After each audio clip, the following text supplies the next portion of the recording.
Good morning everyone and welcome back to the channel. In today's video we're going to do a photo trip near the parkway near downtown. I cannot wait. The weather is pretty nice today and I'm ready to take some photos. I'm going to be with my mom and dad and just having a nice time taking photos and just enjoying the time outside. And I can't wait, as well as just being able to spend time with my mom and dad. So let's go.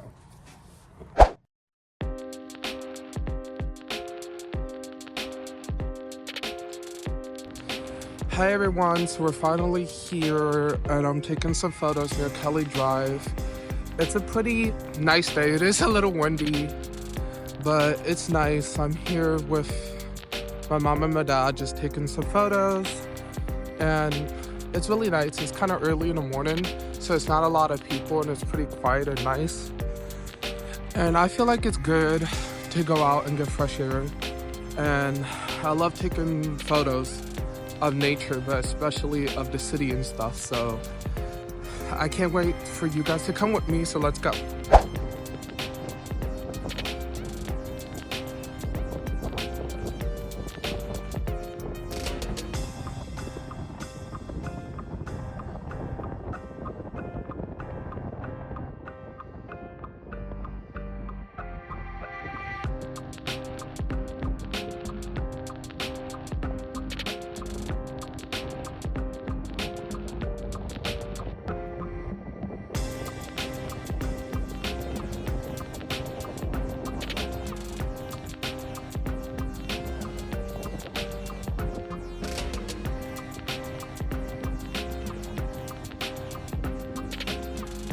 So currently I'm near the Art Museum and it's really nice. I love it. Like, you can see pretty much the whole city from here, from this angle, but I love this view especially. Cause look at this nice view here. Like, you can see almost the whole landscape of Philly. And I just love that. And I want to do more photos of the city. I used to go in the city more, do more photos. I want to go back. I want to do more photo trips. Cause I grew up in Philadelphia. I remember when I was little coming downtown and hanging out with family, going around the art museum. So this kind of brings back childhood memories and stuff. And just being able to embrace the culture of Philadelphia is really cool. I love this angle of the city and symmetry. So kind of the symmetry perfectly. So sometimes I like doing that with street photography, especially with buildings and stuff. Line it up perfect. Look at this amazing focus view. And I want to do more of those videos, tips and tricks. I know this is a photo trip video, but I want to do photos later on showing how I do photography, also how I do lighting and stuff. But this is really cool, the way the city is, the statue in the middle, and then you can see City Hall. So I try to do the photo, line it straight up so it goes straight across. And I will show you the edit later and how I colorize it and how I edit it. The way it's going to make it look, it's going to really make the city pop and bold. And that's pretty much what I want to do.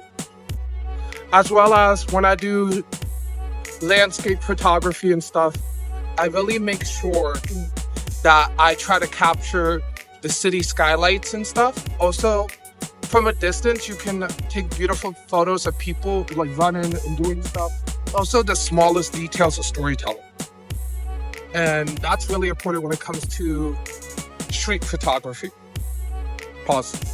So I noticed these beautiful flowers, and when I do nature photography, I always try to get as close as you can to the flower and really zoom in. Use your zoom lens, really use your focus. Because doing that, you're gonna really see the smallest details of the flowers, and it's gonna really make it pop and bold. The more you play with your focus and depth of field, the more you're gonna get the really cool aesthetic photo. I don't like using the word aesthetic, but the aesthetic photos you see on social media and on Pinterest. And I love nature photography. That's another type of photography I love doing. But if you're able to get really up close with the flowers and get pretty good angles, the more up close you get, the better. Because the more you can play with the depths of field, and it makes you feel immersed. You actually feel like you're in the flowers or in this patch right here. So that's what I really do with my nature photography. And when we get back to the house later, I'm also going to show you how I do my lighting when it comes to nature photography. Because with nature photography, especially with flowers, natural lighting is good. But if you want that whimsical, like creative outlook type of photos, I will show you later. If you see on my Instagram, they're really like bold, really colorful. I do play a little bit with color theory and a little bit of color blending, so I will show you that later. But pretty much, let's go. Let's go walk around more and see what we can find.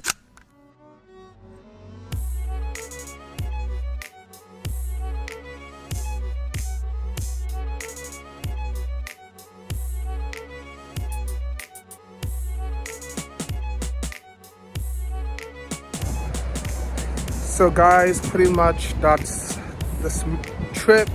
When I go back, I'm going to show you how I edit some of the photos and stuff. It was a nice time being able to go out with family and just enjoying the city of Philadelphia. So I will see you back in the house. Hi everyone, so I currently came back from like going downtown near the parkway, taking some photos, and now I'm gonna kind of show you, like what I said earlier, how I edit some of my photos, so the process of editing and stuff. And I really wanted to show you, and I want to do more of it, so let's go. So when editing my nature photography, I always go into light and exposure, and the first thing I do is I kind of dim the exposure down at least to a negative 100 or so, and then I kind of go back up plus 100, kind of like seeing what is the perfect balance of the light balance and exposure. And then with the contrast, always try to bring the contrast more up, because the more higher you put the contrast, the more bold the flowers are, especially when it comes to the petals and the smaller details. And then when it comes to highlights, I always try to dim my highlights a little more, around at least 230 or less, because if you notice, you can really see the details in the flowers. Like right here, you see my mouse, you can really see like more details in the flowers.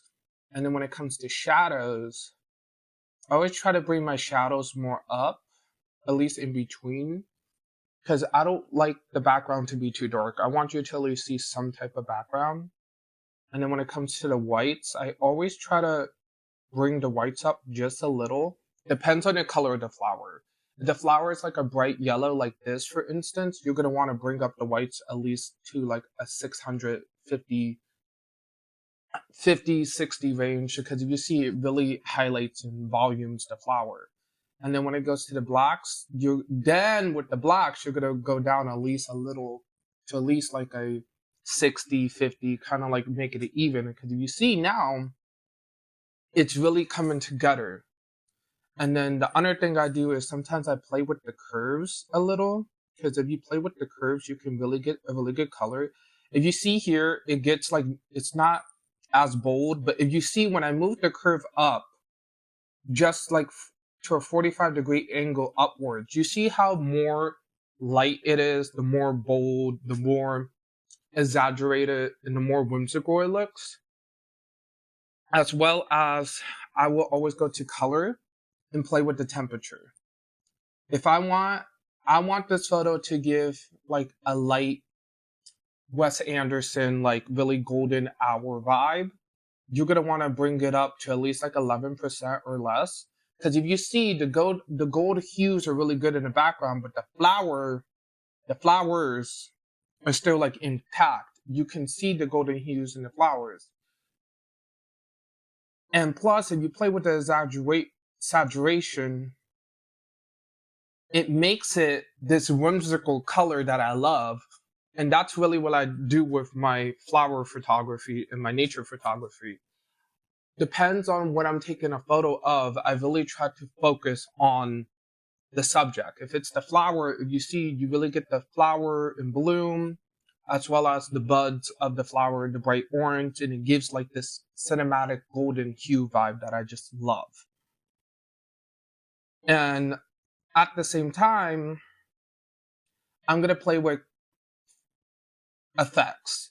So if I want to add a little more texture, I'm going to put it up to at least 500, at least 50 plus to 60. Because if you see right here, if I zoom in just a little, if I zoom in just a little, you see how much more texture I'm going to get? And then if I want more clarity, I'm going to go to clarity and I'm going to clear it out just a little to get more of that clarity. I know it doesn't look good up close, but the more you back up, the better it is. If you see, it's giving it more color. And then with the day haze, I try to bring it down, bring it up just a little to get like that beautiful, like whimsical golden color. And then with sharpening, I always try to sharpen my photos to at least like give it more of a crispy look to it. If you notice now, it's really, really crispy. And that's what I like. And I just love it so much.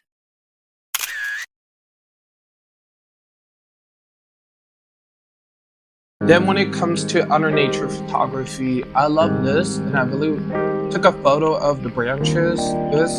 It really brings like this very weird, cool, whimsical thing, and I'm gonna do it in black and white. So I hit the black and white. You can also do auto, but I want to do black and white for this photo, and we're gonna play with the exposure. See how I bring the exposure down to negative 150 Sri?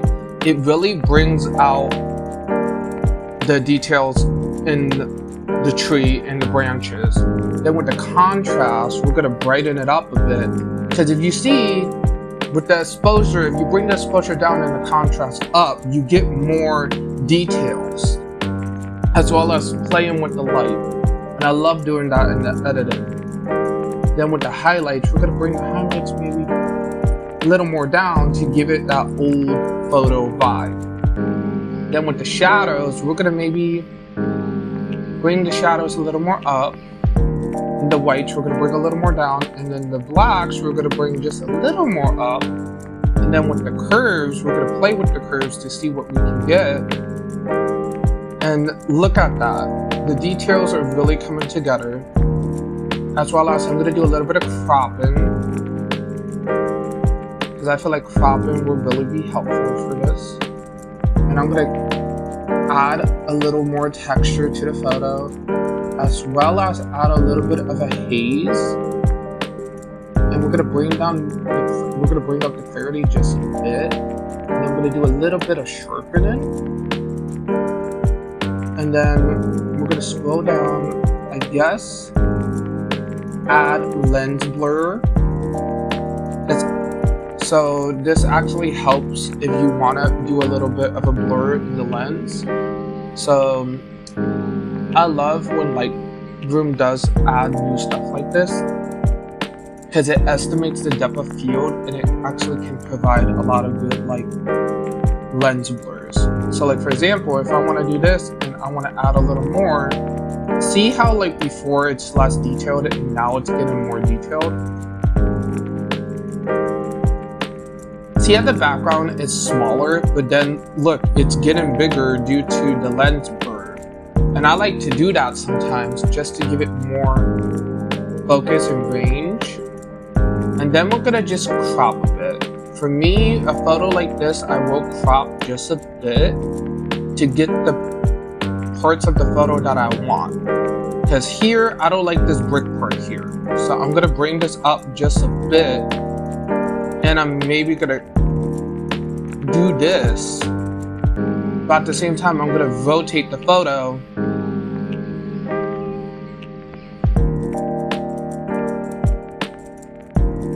go back, go here and rotate it the way I want it.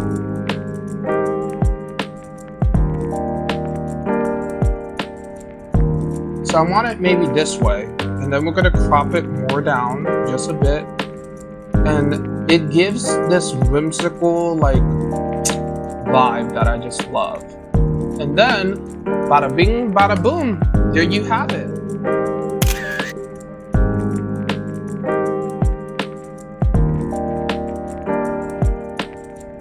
And the next thing I'm gonna do with my landscape photography is show you how I try to do landscape photos, not just of a city, but like a city with nature with it. So I'm gonna actually crop a little bit of this because I don't really like the curves in the photo. I wish I could crop more, but I can't. And I really want to keep it, so I think we're gonna just keep it for now.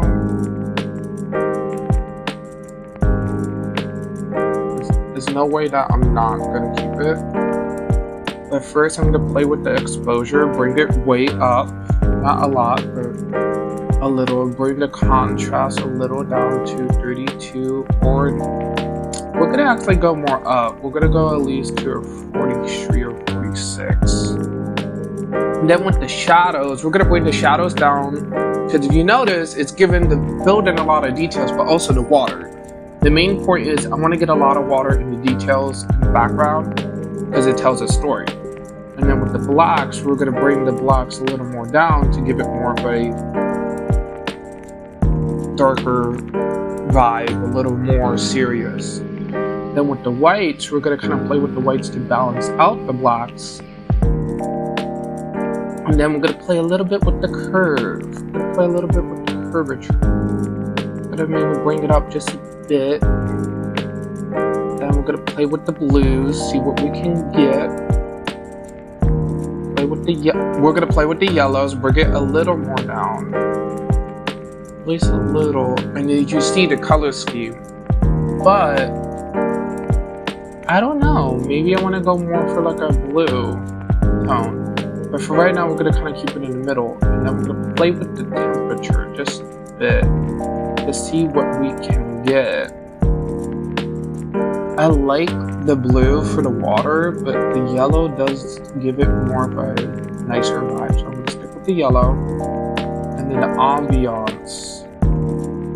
We're going to give a little more of a higher yellow hue. In the saturation, we're going to maybe just bring just a little bit up to give it more of a color pop.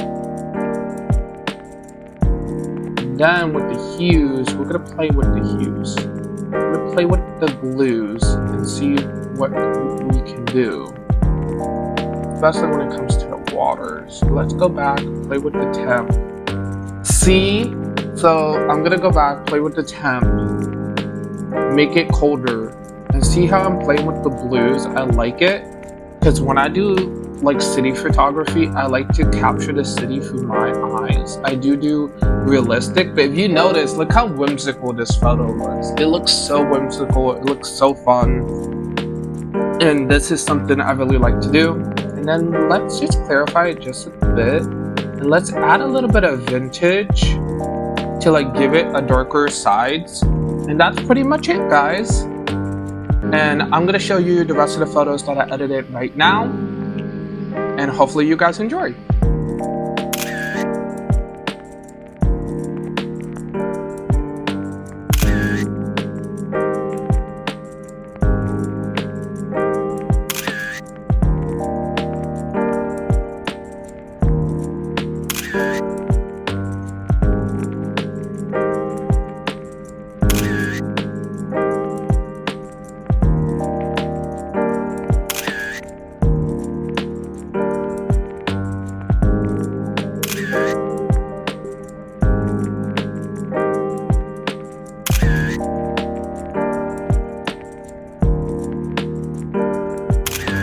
Hi everyone, so that's pretty much the video for today. Hopefully you guys enjoy. I'm gonna do more of those videos, doing photo shoots, but also explaining more behind it and showing you some editing tips and tricks that I have.